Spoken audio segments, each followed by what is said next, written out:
Nice hat. Thanks. Swear it's the first time I've worn it. Yeah. Like it's the first time we're seeing this movie. You see, we didn't feel like doing a review, and Well, that's not true. That's not true. We tried right. to do a review.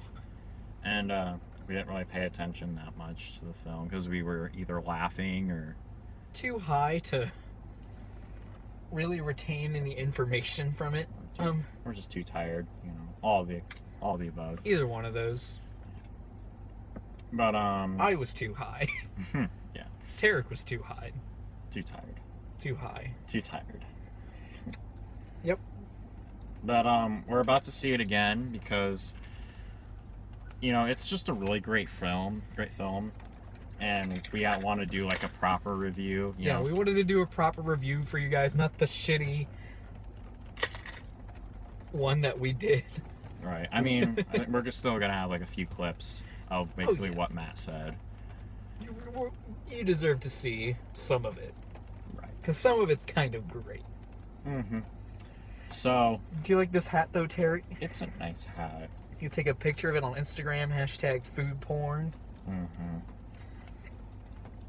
I hope this movie is as good sober as it was high. The entire fucking movie theater smelled like weed. It was great. Mm-hmm. I wonder, since this movie's been out for a few days, I wonder if it's going to be as packed as it was on Friday. Well, it's Monday now, and yeah, school started. True. So I highly doubt it. We might be the only ones in there. Oh my god, there's just so many things I remember and I'm waiting to see again. And now that I'm sober enough to like retain information, I can bring you a proper review of Sausage Party. That's right. Seth Rogen's highly anticipated, raunchy, R-rated Pixar flick, pretty much. Pretty much. If Pixar had syphilis, I think this would be the movie. Or a food fetish, like for 3 minutes. Tarek, what is your safe word? Banana. Banana? Yeah. What's yours? Bath salts.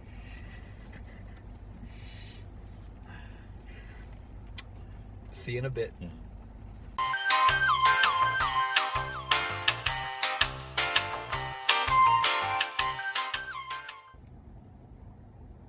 Dear gods, man, it's such a good song. Like, It is. I'm gonna listen to it when I get home. it's because it's got like the writer from like The Little Mermaid and like other Disney movies, and it's got that like Disney quality to it, and it just makes it that much funnier. Except it's racist and offensive, and it has swear words in it. This movie is an utter blast. I'm not even kidding. And talking about what Tarek said about offensive, this movie is the epitome of... Do you remember that South Park episode where, like, Comedy Central, censored the hell out of it? It was about, like, terrorism and stuff. It was, like, a satire on terrorism with Santa and stuff. You can find the whole thing on YouTube, but what Kyle Broflovsky says, he's like, either all of it is okay to make fun of or none of it is. This movie is the epitome of that because, it goes after everybody. Like, Jews, Arabs, fucking black people, gay people. No one is safe. Yeah, no one is safe. Like, someone like me, I can pretty much watch anything like that says like offensive and not get offended by it. Because I firmly believe like everything is satirical with like the right context. Right. This movie is like a very satirical, a very, very kind of blatantly satirical vision of our society, pretty much. Yeah, but just don't take it seriously when you see it. Don't even be sober when you see it. Get fucking baked or like get drunk, like if you can. It's so worth it. It's quite an experience I don't think I've ever had in a movie before. It's a lot more than just like food puns and like sex jokes. It's got plenty of that. It's got plenty of F-bombs. I'm pretty sure this movie, might have given South Park longer than I'd cut a run for its money on the amount of F words it uses. but if you can really like sit down, even like when you're not sober, and just like look at what it's trying to say, this movie is about respecting others' beliefs. Fucking yeah. Yeah. Well, we'll say that for the spoiler. I mean, Um, I'm sure everybody's seen this movie and knows exactly what we're talking about. But just in case, we're going to save it for a spoiler section. I mean, there's even like clever little topics. I mean, there's a Jewish bagel, like a stereotype of a Jewish person, like represented by a bagel. A pita bread, which is supposed to represent like a Middle Eastern, an Arab, you know. And they're fighting to like because they can't share and coexist in the same aisle. And like I even pointed it out to Tarek. I'm like, that's like poking fun at Israel, and that's something I like really, really respect Seth Rogen for, is his like satirical humor. Like, even though I didn't really like The Interview that much, I can respect like a satire film. Right. Even though North Korea didn't take it. But hey, that's a long time ago. I mean, James Franco, keep doing your bath salts, man. Oh, bad. Remember he looked up from Like how Yahoo. to shoot up bath salts. It was like Yahoo Answers or something. Oh my god, there's so much to talk about. Like, the voice acting across the board is just great. Like, I love every voice, and like it's just done so well with so much humor like driven into the voicing. The animation, especially with the eyes give it so much expression. It reminded me of Deadpool's like mask. Yeah. It was so funny. Who's your favorite voice actor performance in this? My favorite voice actor performance. It's between Bill Hader as Firewater, who's like a bottle of whiskey, or Edward Norton as the bagel. Mine, they're all pretty good. I mean, it's like picking a favorite child. I mean, they're just all great. I even like Kristen Wiig in this movie. Yeah, but I think my favorite would be obviously Bill Hader as the tequila, and Nick Kroll as the douche. Nick Kroll, you couldn't have done a better job than like as a douche. Yeah, like I didn't even know it was him when I first saw it. Oh, when I saw like Nick Kroll was in this movie, I'm like, what the hell is he gonna play? And then I saw like a little promo clip, and it's like, dude, I'm a fucking douche. And I'm like, that's him. That's fucking him. I'm jacked up, bro. I mean, just up front, blatantly, I mean, don't fucking take your kids to see this movie. I mean, there's R, and then there's Sausage Party R. I mean, this is as hard of an R as it gets, because there is graphic violence, there is horrifying drug use, and a little bit of sex, just a little bit. Hashtag food porn. Just like with Deadpool, it's kind of a hard R, and Oh, this movie like is such a harder R than Deadpool. I think Deadpool was a little worse than this. Well, I think Deadpool like had blood, whereas this had like, you know, Lettuce's face getting ripped off. But Sure. I think Deadpool, for the most part, I mean, you could take like someone 15 or older to see it. Don't take your 15-year-old to see this movie. If you're a parent, it's going to be the most awkward experience of your life. Trust me. Like, I mean, you might as well like walk in like while he's beating his dick in his room. It's like that level of awkward if you try and bring your kid to this. So do not bring your kids. Like, luckily we didn't see any parent like disgusted and, you know, storming out with their child because it was like 10 p.m. when we saw it on a Monday night. Yeah, that's true. I remember. Speaking of which, funny story that has nothing to do with it, but I remember my dad took me to see Mick Gruber or whatever. And do you know have you seen that? Yeah. You know the sex scene? Yep. That was so uncomfortable, but so funny at the same time. And my dad was like, "Oh, I probably shouldn't have taken. Probably shouldn't let you watch this. Oh well." Satire about religion, satire about like racial stereotypes, satire like galore. And there's like so many clever double entendres that like I did not expect you know, Seth Rogen and like whatever writing staff, I think it's Point Grey, like whatever production company like he's in charge of, I did not expect them to be able to like come up with the quality writing that this movie had. True. I mean, when you look at this trailer, you just expect like some, oh, it's just some dumb, probably pot and dick jokes all over with nothing else. But there's actually like more to it. Yeah, there's so much to this movie. I don't want to say it has heart, you know? Heart, but it has a lot of care and little attention to detail put into it. Yeah, and like they were having fun making Oh this. my god, I wish I was like an animator, because I'm telling you, there are some, I'm pretty sure just one dude had a weird fetish and just went crazy in his little notebook, and Seth Rogen found it and he's like, let's put this shit in my movie. Yeah. How about I give you a bonus? And then the dude's like, fuck yeah, I got something to jerk off to. And I'm getting paid. Oh shit. There was one part that was kind of disturbing to me. I mean, it was also funny.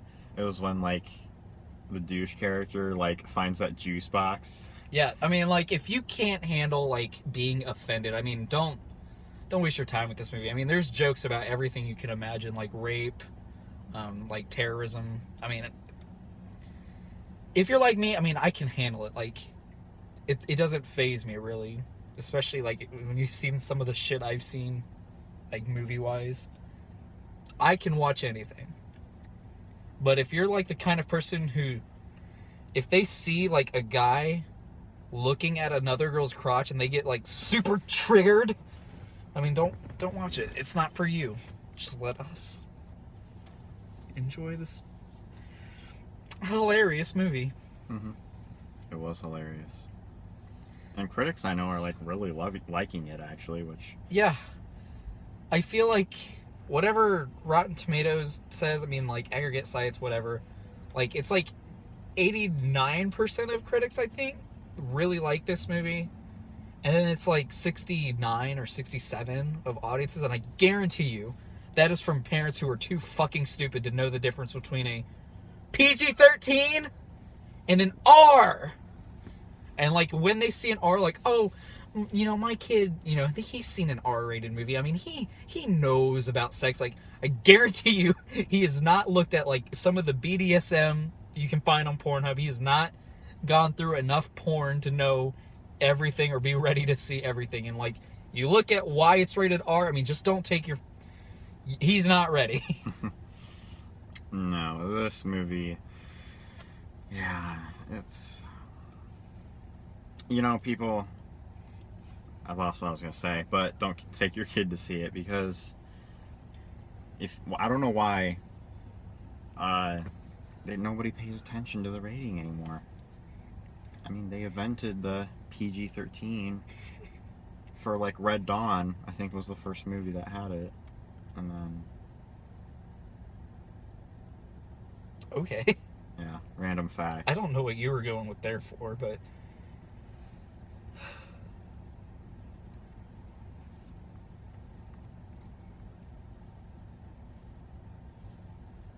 if you've seen the trailer, honestly, you're gonna feel like you're watching kind of a different movie. I feel like that's one of my only complaints about it, because the movie was pitched as what humans do to food, and like that aspect of it really isn't in the movie that much. Like, I think like the entire trailer scenes are in like 5 minutes, like total, and an hour and whatever runtime. Mm-hmm. That's right. So if you're okay with that, that's not a big deal. But I mean, there's a lot of time is spent in the store, whereas I know a lot of people probably wanted to see like more of the woman, you know, cutting up, you know, the potato and stuff like that. But I mean, like, that's over pretty quickly. Yeah. Basically, what you saw in the trailer was everything. That being said, though, I mean, like, everything else is fucking hilarious, and it makes up for it. Like, it's a welcome, like, change. Mm-hmm. Like, this is pretty original, I think. I don't think there's really any other movie that's like it. There is one other movie like it, and for the wrong reasons. And like I said this in my Stoner review, this is exactly what Food Fight should have been. You know, you fucking Charlie Sheen, whatever. I mean, like, this movie, like, there's so much about it that reminded me of Food Fight in a good way. I mean, like, because Food Fight had good concepts, but I think just too many production problems and, you know, the fucking corporate espionage, whatever. I mean, like, you know, the products being aware, like, interacting with, you know, humans. Obviously, Sausage Party does it in a more horrifically comedic way, but... Right. You know, there's even a big war. Like, there's even a big, what you would have called a food fight, you know, in this grocery store, Toy Story kind of movie. Mm-hmm. I mean, it's exactly what Food Fight was supposed to be, and it failed. So, Sausage Party, I always said that concept was great. And it's so great to see Sausage Party embrace that concept and do it well. Mm-hmm. Unlike Food Fight. Unlike fucking Food Fight. The main villain is a douche. Mm-hmm. A lot of people knew that. It's not a spoiler. That being said, he's probably, like...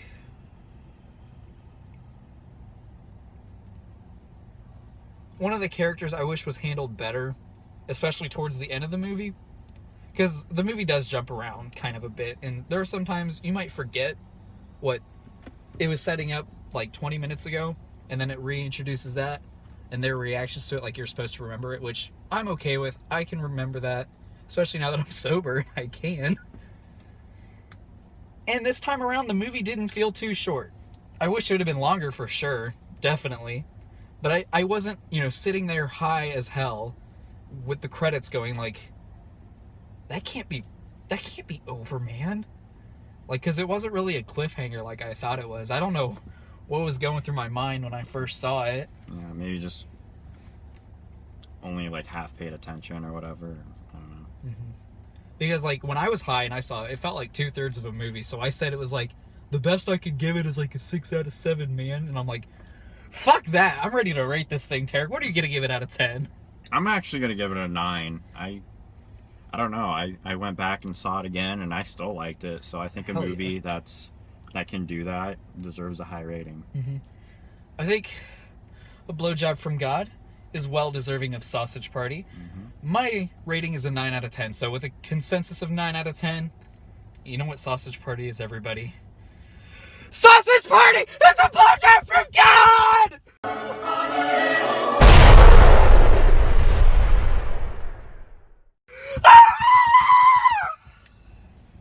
Damn, man. Woo! It's so fitting, especially if you watch the spoiler review and you've seen this movie, that A Blowjob from God is exactly what this movie deserves. So with that being said, I am the Psychedelic Mystic, and that is my buddy Tarek, and we will catch you guys next time. Peace. Okay.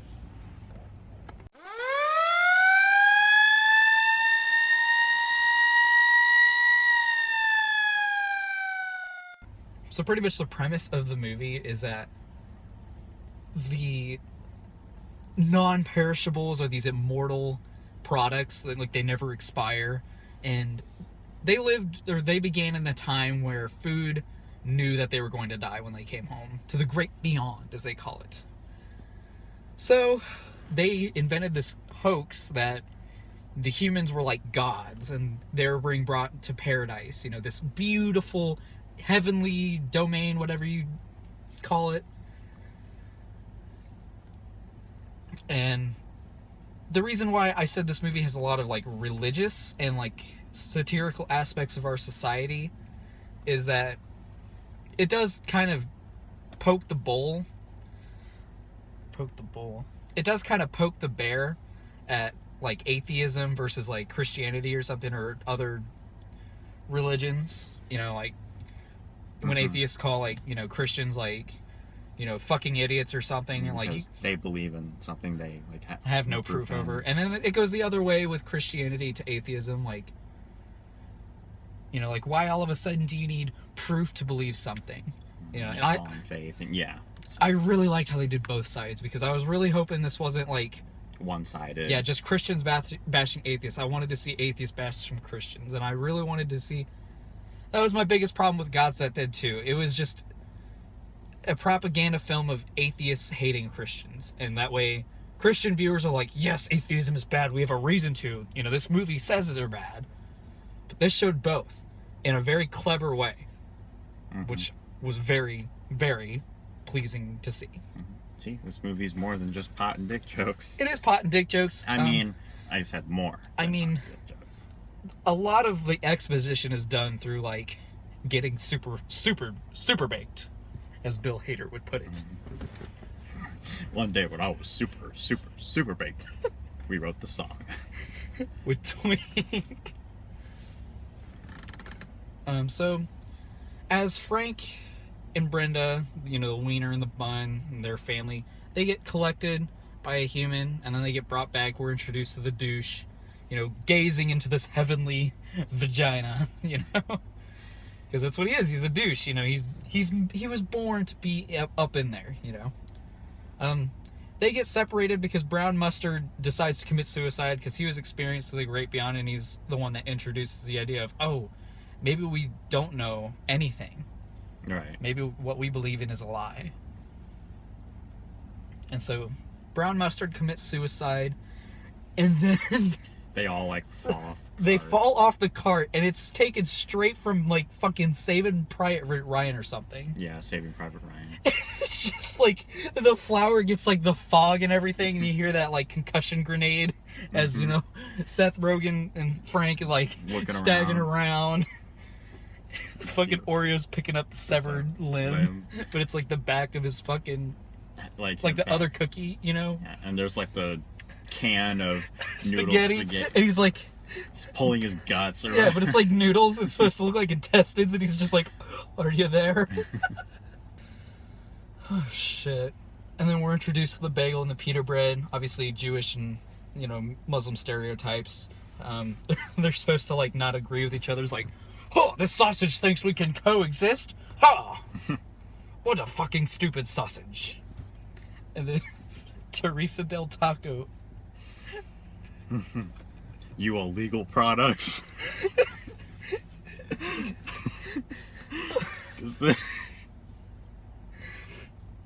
Yeah, like, I mean, the movie goes for everybody. All the Mexican products are illegal products, like illegal immigrants. It's just, you know, the Mistress Mexican, who's lesbian to white women. I mean, oh God. And you have like the nuts of the Southerners, like, I won't cooperate with no fruits, and then they're all gay, like, you bitch. Or remember when they're all like the jitterbug? You know? I really liked James Franco's druggy character because the way they're able to see the food is through bath salts, like their trip on bath salts. I just love the thing he says. He's like, "But you're all alive, and you're looking at me with your gloves." Your shoes. It's just how he says gloves. I don't know why. It just makes me laugh. It's just another praise of the voice work. Oh God.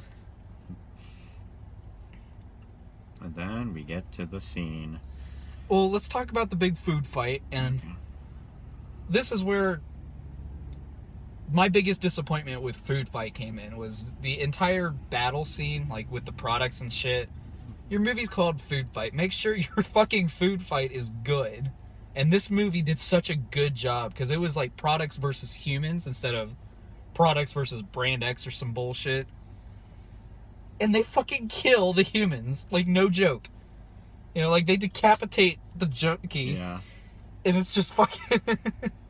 They're using his dead mouth to like talk. Yeah.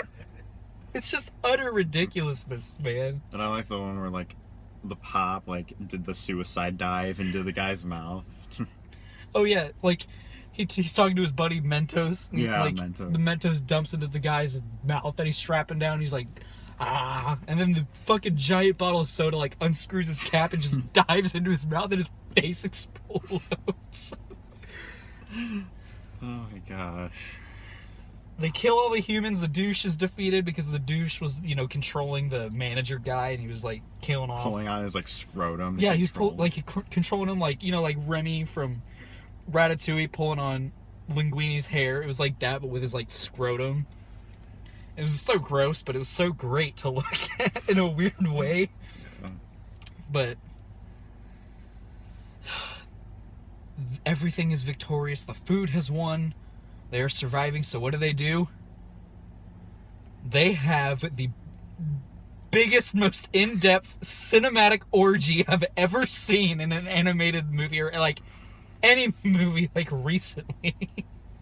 Oh my god, it's something to watch. It starts out passionately between Brenda and fucking Frank, and then the Jewish bagel and the peanut bread are like, I don't know how to feel about this, and then their argument is like, well, why don't you kiss me hard? And he's like, I'm going to fuck the shit out of you.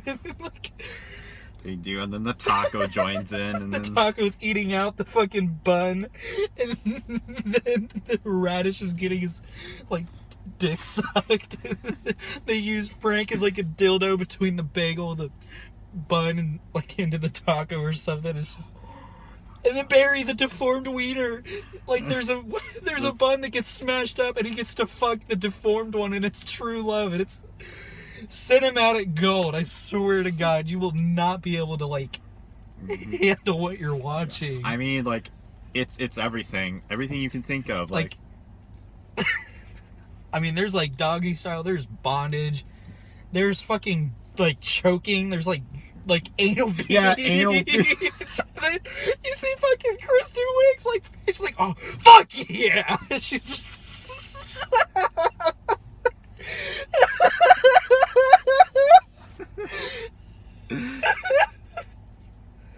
fucking crying. oh my gosh. And it's like for 3 minutes they're just hardcore fucking. Could you imagine being an animator doing that? And Like, what'd you do at work today? Well, I spent 2.5 hours crafting the ball sack of a pita bread and a bagel wearing it as goggles. Have it.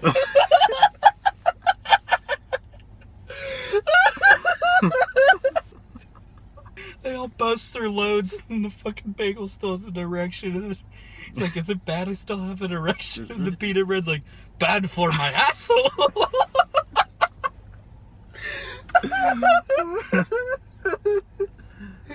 And then they all bust their load, everything's good, and then, oh no, suddenly Gum, the smartest being alive, has like a realization with firewater after getting super tripped out and shit.